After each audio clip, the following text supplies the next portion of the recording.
IPL নিয়ে এখন যে তোলপাড় চলছে সেটা দেখে কি আপনার মনে হচ্ছে সব ঠিক আছে? আমার তো মনে হয় না। চারদিকে শুধু একটা কথা, একটা আলোচনা, আর সেটা হলো আমাদের মুস্তাফিজুর রহমানকে নিয়ে। মুস্তাফিজুরকে আইপিএল থেকে বাদ দেওয়ার কথা উঠছে, ফ্যানরা রীতিমতো ক্ষেপে আছে। কিন্তু তাকে কেন বাদ দেওয়ার কথা উঠছে সেটা কি আমাকে আর আলাদা করে বলতে হবে? নিশ্চয়ই না। আপনারা সবাই জানেন কয়েকদিন আগে ঠিক কী হয়েছে। যেটা হয়েছে সেটা সত্যি খুব অন্যায় হয়েছে, আর সেই কারণেই আজ এই পরিস্থিতি তৈরি হয়েছে। অথচ একটা জিনিস খেয়াল করে দেখুন, কিছুদিন আগেও যখন কেকেআর মুস্তাফিজুরকে দলে নিল তখন কিন্তু সবাই বলছিল কেকেআর খুব ভালো কাজ করেছে, সবাই খুশি ছিল। কিন্তু এখন বাতাস উল্টো দিকে বইতে শুরু করেছে। আর সবচেয়ে অবাক করা বিষয় হলো, এই সব কিছুর জন্য এখন মানুষ কেকেআরকে দোষ দিচ্ছে। মানে ভাবা যায় কেকেআরের এখানে কি দোষ থাকতে পারে? মূল কথাগুলো বলার আগে আপনাদের একটা ছোট্ট কাজ করতে বলবো। আমি জানি আপনারা যারা এই ভিডিওটা দেখছেন তাদের মধ্যে অনেকেই কেকেআরের পাগল ভক্ত।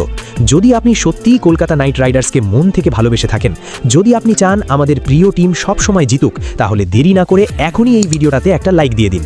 আর ভিডিওর নিচে কমেন্ট বক্সে গিয়ে ঝটপট লিখে ফেলুন আমি কেকেআর।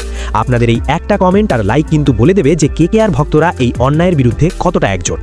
তাই কেকেআর ভক্তরা এখনই কমেন্ট সেকশনটা আমি কেকেআর দিয়ে ভরিয়ে দিন।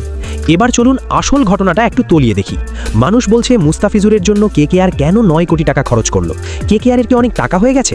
কিন্তু ভাই একটু মাথা ঠান্ডা করে ভাবুন তো, নিলামের দিন ঠিক কি হয়েছিল? মুস্তাফিজুরের দাম কি শুরু থেকেই 9 কোটি ছিল? একদমই না।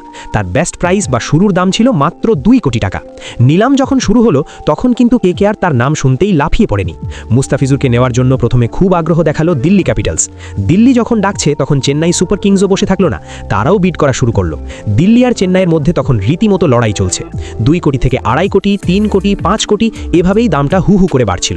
যখন দিল্লি আর চেন্নাইয়ের কাছে টাকা প্রায় শেষ হয়ে এলো, অথবা তারা যখন দেখলো দামটা তাদের আয়ত্তের বাইরে চলে যাচ্ছে, ঠিক সেই মুহূর্তে কেকেআর ময়দানে নামলো। কেকেআরের তখন একজন অভিজ্ঞ বোলার দরকার ছিল। এখন নিলামের নিয়মে তো আর জোর করে কাউকে কম দামে কেনা যায় না। যে শেষ বিডটা করবে সেই প্লেয়ারকে পাবে। কেকেআর শুধু তাদের দলের ভারসাম্য ঠিক করার জন্য শেষ পর্যন্ত লড়েছে। এখন দামটা যদি 9 কোটিতে গিয়ে থাকে, তবে সেখানে কেকেআর কি করবে? তারা তো শুধু তাদের প্রয়োজন মিটিয়েছে। তাই কেকেআরকে দোষ দেওয়াটা কি ঠিক হচ্ছে? আমার তো মনে হয় একদমই না। কেকেআর তো জানতো না যে ভবিষ্যতে এমন কিছু ঘটবে যার জন্য মুস্তাফিজুরকে নিয়ে কথা উঠবে। সবচেয়ে বড় যে প্রশ্নটা এখন সবার মনে ঘুরপাক খাচ্ছে সেটা হলো ইন্ডিয়া আর পাকিস্তানের সম্পর্ক নিয়ে। আমরা সবাই জানি যে রাজনৈতিক কারণে পাকিস্তানের প্লেয়ারদের আইপিএলে খেলা অনেক বছর আগেই ব্যান বা নিষিদ্ধ করে দেওয়া হয়েছে। এখন সোশ্যাল মিডিয়ায় অনেক ফ্যান দাবি তুলছেন যে মুস্তাফিজুরের এই ইস্যুটার পর বাংলাদেশি প্লেয়ারদের সাথেও কি একই কাজ করা উচিত? মানে পাকিস্তানের মতো বাংলাদেশেও কি আইপিএলের দরজা বন্ধ করে দেওয়া উচিত?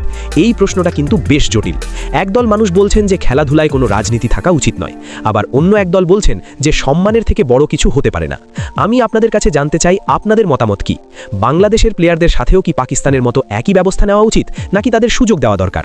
এই বিষয়টা নিয়ে কোনো লুকোছাপা না করে আপনার মনের কথাটা কমেন্টে জানান। আপনার একটা কমেন্ট কিন্তু অনেক বড় আলোচনার জন্ম দিতে পারে। আসলে জানেন তো, ক্রিকেট পাগল মানুষের আবেগের জায়গা। যখন প্রিয় দল কোনো প্লেয়ারকে অনেক টাকা দিয়ে কেনে তখন প্রত্যাশা অনেক বেশি থাকে, কিন্তু পরিস্থিতির চাপে যখন সব ওলটপালট হয়ে যায় তখন সেই রাগটা গিয়ে পড়ে ফ্র্যাঞ্চাইজির ওপর। কেকেআর ম্যানেজমেন্ট সব সময় চেষ্টা করে সেরা দলটা বানাতে।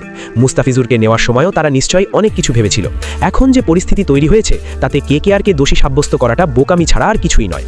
আপনি যদি একজন সাধারণ মানুষ হিসাবেও চিন্তা করেন, দেখবেন নিলামের টেবিলে যা হয়েছে তাতে কেকেআরের কোনো হাত ছিল না। তারা শুধু প্রতিযোগিতায় টিকে ছিল। এখন কথা হচ্ছে মুস্তাফিজুরকে নিয়ে যে বিতর্কটা চলছে সেটা তো আর ছোটখাটো কোনো বিষয় নয়। কেন তাকে বাদ দেওয়ার দাবি উঠছে তা আমি মুখে না বললেও আপনারা নিউজে বা ইন্টারনেটে ঠিকই দেখে নিয়েছেন। পরিস্থিতি এমন একটা জায়গায় পৌঁছেছে যেখানে সাধারণ ফ্যানরা আর চুপ করে থাকতে পারছে না।